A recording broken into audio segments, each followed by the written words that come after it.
Hello again. Today I'm leaving aside end time matters and I'm returning to the topic of victorious living.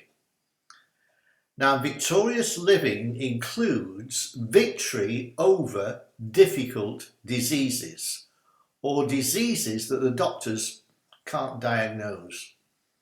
Now, if that is the case, if you're suffering from a disease that the doctors find difficult to diagnose and can't tell you what it is, the blood tests are okay, or there's been mistakes in diagnosis, usually that points to demonic influence. Now, as you know, I'm a trained exorcist. Bob Larson trained my wife and I, and we're the only people in France with a diploma in exorcism. And last Saturday, my wife was doing an exorcism on two of our friends, and they ended up completely drunk. They lost their demons, which they'd had for over 60 years, and they were laughing. I had gone to bed early because I left my wife to do it, and she's competent, she's a good minister, and she knows what she's doing. So I heard the laughter. I thought, they're drunk down there, what are they doing? Anyway, they both got freed and the exorcism, the demons left. Now, we know what we're doing. We've been trained, and a demon has to have legal rights to be affecting you. If you think about the three circles, the center circle of the spirit, the wider circle of your soul, and the outer circle of your body, which is where you live, you are a spirit. When you're born again, your spirit gets sealed by the Holy Spirit. That's Ephesians 1:13. It's like putting some wax on top of jam in jars to make sure the germs don't ruin the jam and it goes off.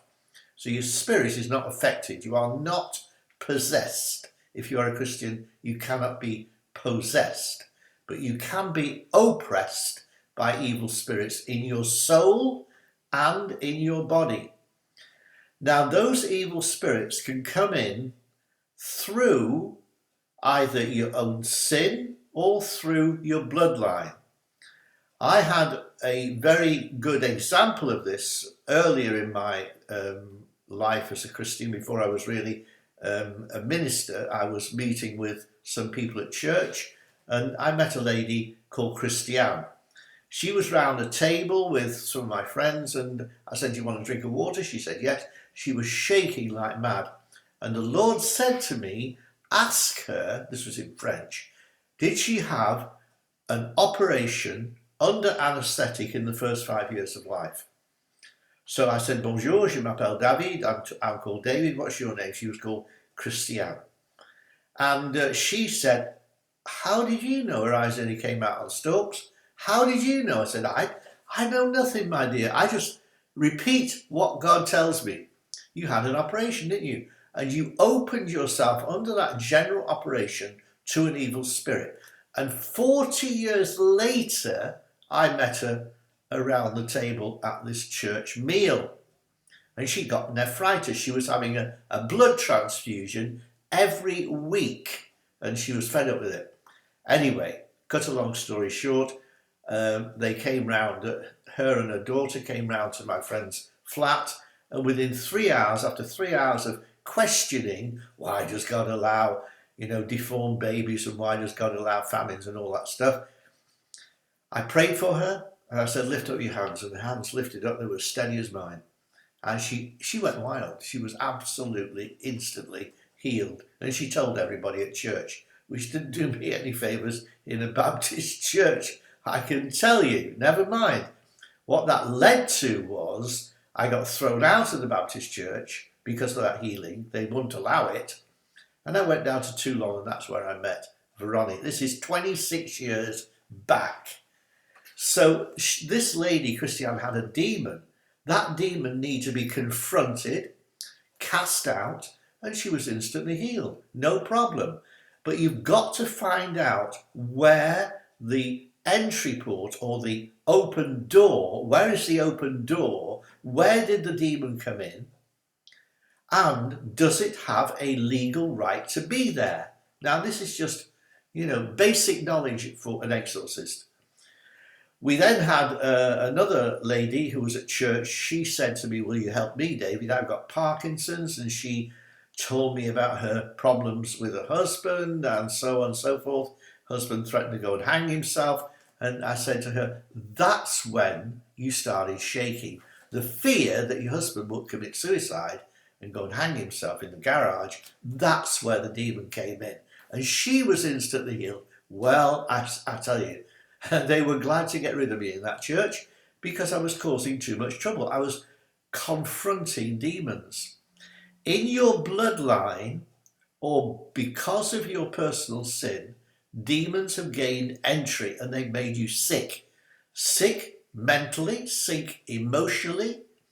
And if you're sick emotionally, then it will come through into your body. It will affect your physical because of cortisone levels and all that sort of build-up.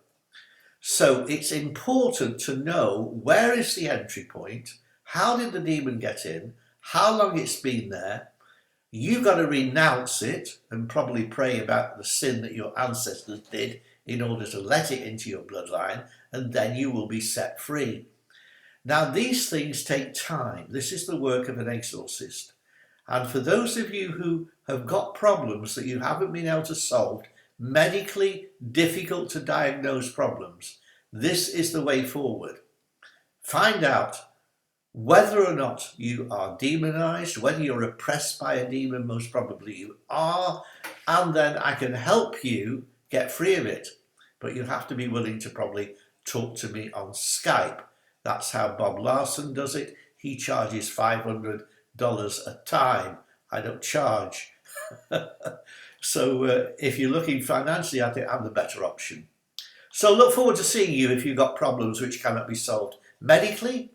The result is they need to be sorted out spiritually. Cancer is a spirit. So you can go and get all the chemotherapy you like, but the cancer will remain if you don't deal with the evil spirit in the bloodline. Okay, hope that helped you, and I'll see you again soon.